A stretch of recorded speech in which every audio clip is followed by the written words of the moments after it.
So I've made some bone broth and I'm straining it into a pot here. I just put a piece of fabric and held it with a rubber band on top of this pot so I can strain it better. And this is just a mix of different bones from beef and chicken, a whole chicken carcass. And it's been on the crock pot for almost, a little bit over 2 days now on low. And it has about a teaspoon of salt and about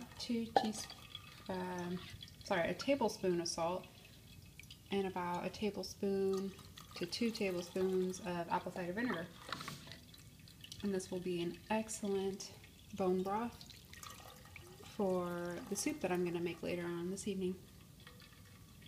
It doesn't look pretty, but it will taste amazing. Alright, so I just finished chopping these vegetables. So we have a whole red pepper, half a poblano pepper, 3 celery sticks, 4 carrot sticks, an onion, 2 garlic cloves. I have 2 pounds of elk, but you can use any lean ground meat that you like. There's a quarter of a cabbage, and then we have some mushrooms, 1 teaspoon of basil, 1 teaspoon of kosher salt. I'm out of my pink Himalayan salt, or else I would use that. And then half a teaspoon of pepper. And then over here, we have the bone broth. That looks amazing. I used the recipe off of mypurepalate.com, which is essentially just various bones. I used a chicken carcass and a bunch of leftover rib bones from a dinner we had the other night. And I added a 1/4 cup of apple cider vinegar and 1 teaspoon of sea salt, and then I covered it in a crock pot and I let it sit on low for over 48 hours. And it leached, here's one of the rib bones, it leached all the minerals out of it. And then here's a chicken bone, which is pretty amazing that it just crumbles in your hands, which is awesome because all of those minerals and the marrow and the vitamins and everything is now in this broth. So I'm going to go ahead and add all these vegetables to my bone broth. And this is kind of just a stew that is pretty simple. I'm not even going to de-thaw this. Excuse me, I only have cooking with one hand here.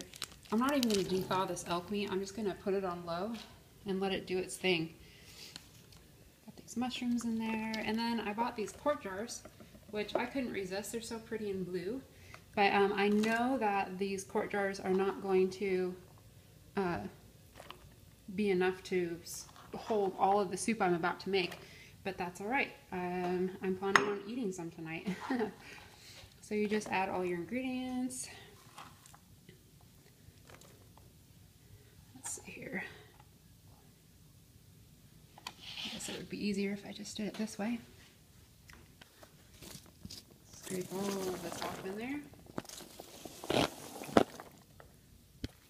Sorry, I'm doing this there we go. So all the ingredients in there. And then you just put it on and you put it on low until all the vegetables and the meat is cooked. And I'm super excited about it, and it's beautiful. I chose the red peppers because of the color. And essentially everything in this has an expiration date, which is the way I like to try to eat. If it has an expiration date, that's cause for alarm. You should just get natural stuff. Anyway, I will show you the finished product. Alright, so the soup has been cooking for a couple hours now. And it's looking pretty good in my opinion. Got a wonderful vegetables in there, and all I have to do is serve it. It's nice stewy, has amazing smell. You could always add more salt to taste if you like. This is gluten-free, really good for you. caveman, paleo, all those good things. I like the random chunks of meat here. I'm just putting it in whole. And then the rest of this, that will be my dinner.